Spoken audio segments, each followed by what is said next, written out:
بسم اللہ الرحمن الرحیم اللہم صلی علی سیدنا و مولانا محمد وعلی آل سیدنا و مولانا محمد وبارک وسلم وصلی علیہ۔ حاضرین، ناظرین اور سامعین، دورہ تفسیر القرآن پارہ نمبر 18 رکوع نمبر 11، سورہ النور آیت مقدسہ نمبر 40۔ اللہ ہم سب کو قرآن حکیم پر عمل، فہم اور اس کا نور نصیب فرمائے۔ گزشتہ درس میں اللہ رب العزت نے کافروں کی ایک مثال بیان فرمائی تھی کہ جیسے صحرا میں چلنے والا بندہ ایک امید لگاتا ہے کہ سامنے اسے خواب نظر آتا ہے سراب کی طرح، کہ ہوتا وہ صحرا بھی ہے، ہوتا وہ سراب بھی ہے، لیکن اسے یوں محسوس ہوتا ہے کہ آگے باغ، سبزہ اور پانی آ گیا، اور میں جب تھوڑی دیر کے بعد وہاں پر تھوڑی دور پہنچوں گا تو پھر میں پانی بھی پیوں گا، ٹھنڈی چھاؤں بھی مجھے ملے گی اور ٹھنڈی ہوا کے جھونکے بھی مجھے ملیں گے، میں ریسٹ کروں گا۔ لیکن جب وہ مطلوبہ ہدف تک پہنچتا ہے تو وہاں کچھ بھی نہیں ہوتا، بلکہ اور بڑا صحرا اسے نصیب ہوتا ہے۔ اس وقت اس کو جب دکھ ہوتا ہے، اس کا اندازہ اسی کو ہو سکتا ہے جس کے ساتھ یہ بیتی ہو۔ اللہ رب العزت ارشاد فرماتے ہیں کہ اے منکرو، اس وقت توحید کو نہ ماننے والوں، میرے نبی صلی اللہ علیہ وسلم کی بات نہ سننے والوں، قرآن پہ ایمان نہ لانے والوں، اس وقت تمہیں بڑا دکھ ہوگا۔ اب تم شاید سمجھتے ہو کہ قیامت کا کچھ بھی خیال نہیں ہے، بلکہ قیامت حقیقت ہی نہیں ہے۔ تو جب تم قیامت میں کھڑے کیے جاؤ گے اور اس وقت جب تم سے سوال کیے جائیں گے، حساب کتاب کا وقت ہوگا، تمہیں اپنے تخمینے جو دنیا میں لگاتے ہو ان پہ بڑا دکھ ہوگا کہ ہم تو سمجھ رہے تھے کہ آگے کوئی پریشانی نہیں ہوگی، یہاں تک عذاب ہی عذاب ہے۔ اللہ رب العزت نے آج جو ہم آیت پڑھیں گے، تلاوت کریں گے، ترجمہ تفسیر سیکھیں گے، اس میں کافروں کے لیے مزید ترغیب بھی ہے کہ باز آ جاؤ، اے منکرو باز آ جاؤ۔ آپ نے خود سنا ہوگا کئی لوگ قرآن پڑھ کے کیا ہو گئے؟ مسلمان ہو گئے۔ مورس بکائے فرانس کا ایک سائنسدان تھا جسے فرعون کی لاش کی تحقیق کے لیے بھیجا گیا، تو اسے کسی نے بتایا کہ مسلمانوں کی جو کتاب ہے قرآن، اس کے اندر بھی ایک فرعون کا ذکر ہے، اس لاش کا ذکر ہے۔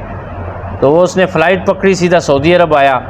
یہاں پہ آ کے اس نے جناب نسخے خریدے، انگلش والا بھی، فرانسیسی والا بھی، اور اس کو مطالعہ کیا، مختلف علماء کرام کے ساتھ بیٹھا۔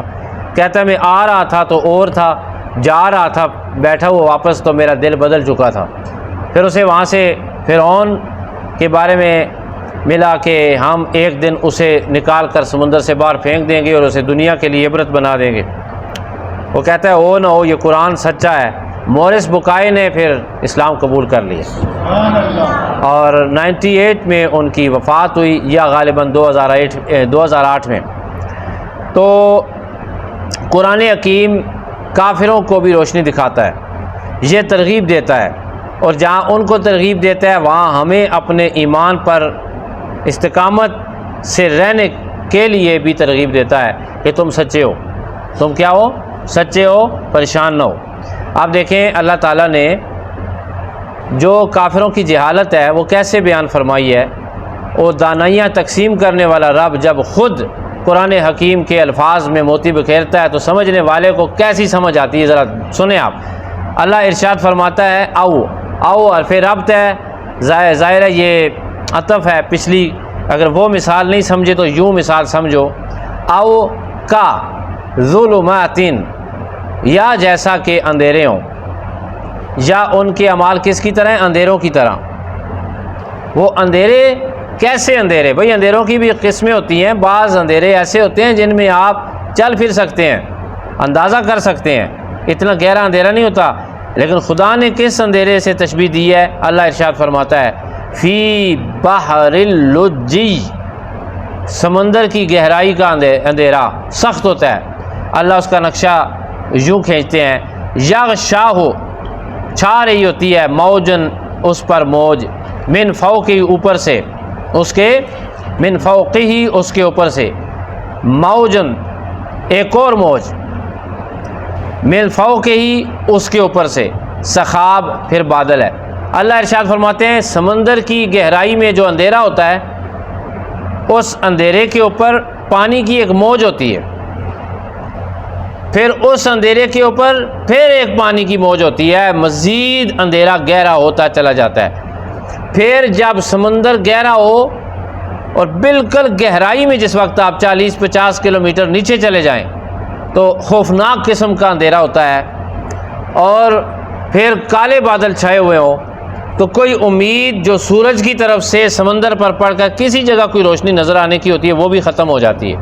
اللہ فرماتا ہے پھر کالے بادل چھا جائیں، اندھیرا ہو، اس میں کوئی بندہ موجود ہو، اس اندھیرے میں کوئی بندہ موجود ہو، ظلمات بعضها فوق بعض، یہ ایسے اندھیرے ہیں جو ایک دوسرے کے اوپر ہے، ایک اندھیرا دوسرے اندھیرے کے اوپر۔ اذا جب اخرج یدہ، جب وہ نکالتا ہے اپنا ہاتھ، لم یکد یراہا، تو نہیں دیکھ پاتا اس سے، نہیں دیکھ پاتا۔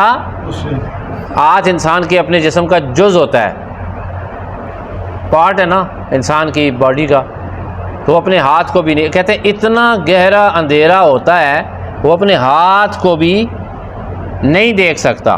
اللہ فرماتا ہے وَمَن لَّمْ يَجْعَلِ اللَّهُ وَلَمْ يَجْعَلِ اللَّهُ لَهُ نُورًا، اور جس کے لیے اللہ تعالیٰ نور نہ بنائے، فَمَا لَهُ مِن نور، تو اس کے لیے کہیں کا نور نہیں ہے۔ اب آپ بات سمجھے، یہاں پر اللہ پاک نے جو مثال بیان کی ہے اس سے مراد کیا ہے؟ پہلی بات یہ ہے کہ جو لوگ مطلقاً جہل میں ہیں، جہالت میں ہیں، وہ گویا کے اندھیرے میں، وہ گویا کہ انہیں نصیحت بھی سمجھ نہیں آتی، انہیں حق بھی دکھائی نہیں دیتا، انہیں معجزے بھی قائل نہیں کر سکتے۔ دیکھیں نا، ایک بندہ بات سمجھ رہا ہے کہ یوں بات ٹھیک ہے، اور پوری کمیونٹی کہہ رہی ہے کہ یوں بات ٹھیک ہے، وہ پھر بھی کہہ رہا ہے کہ میری بات ٹھیک ہے، تو یہ ہوتا ہے جہل۔ اب دیکھیں نبی پاک صلی اللہ علیہ وسلم دنیا میں تشریف لائے، آپ نے فرمایا اللہ ایک ہے، میں نبی برحق ہوں، قرآن حق کتاب ہے جو کہ پہلی کتابوں کی بھی تصدیق کرتی ہے۔ انہوں نے کہا نا نا نا نا نا، ہمارا مذہب ہی ٹھیک ہے۔ پھر ایک مسلمان ہوا، دوسرا ہوا، تیسرا ہوا، چوتھا ہوا، پانچواں ہوا، کرتے کرتے پھر صدا آئی قرآن کی، اذا جاء نصر اللہ والفتح ورأیت الناس یدخلون فی دین اللہ افواجا، کہ پھر اے محبوب آپ نے دیکھا کہ ایک ایک دو دو نہیں، فوج در فوج اسلام میں داخل ہو رہی ہے۔ اتنے لوگ اسلام میں داخل ہو گئے جو ہٹ درم تھے وہ ہٹ درمی پہ قائم رہے، انہوں نے اسلام قبول نہیں کیا، ان کو دلیلوں نے قائل نہیں کیا، ان کو معجزات نے قائل نہیں کیا، انہیں نبی پاک صلی اللہ علیہ وسلم کے حسین اقوال نے قائل نہیں کیا، انہیں قرآن جیسے زندہ معجزے نے قائل نہیں کیا۔ گویا کہ وہ سمندر کے اندر جو سیاہی ہوتی ہے، جو اندھیرا ہوتا ہے، اس کی طرح ہیں، انہیں حق نظر ہی نہیں آ رہا۔ بعض مفسرین نے فرمایا کہ دریا کے کنڈے اور اس کی گہرائی سے مراد کافر کا دل ہے، موجوں سے جہالت ہے، شک ہے، حیرت ہے جو کافر کے دل پر چھائے ہوئے ہیں، اور بادلوں سے مہر ہے جو اللہ نے لگا دی ہے اس کے دل پر، اور پھر اب اس کو ایمان نصیب نہیں ہوتا۔ آج کا جو درس ہے اس میں بامحاورہ ترجمہ سماعت فرما لیں۔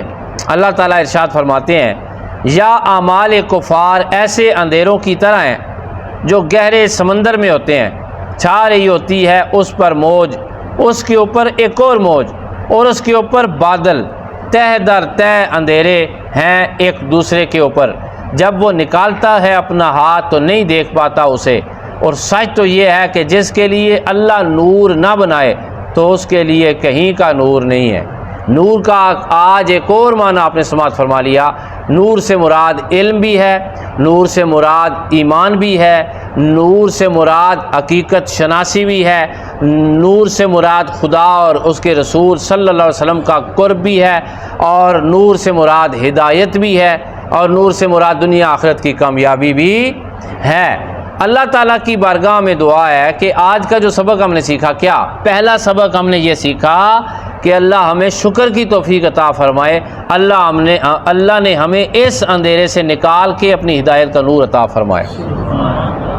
ہمیں یقین ہے اللہ ایک ہے، ہمیں یقین ہے مصطفیٰ صلی اللہ علیہ وسلم برحق ہیں، ہم اپنے ایک اس کتاب پر قرآن مجید پر یقین رکھتے ہیں دل سے۔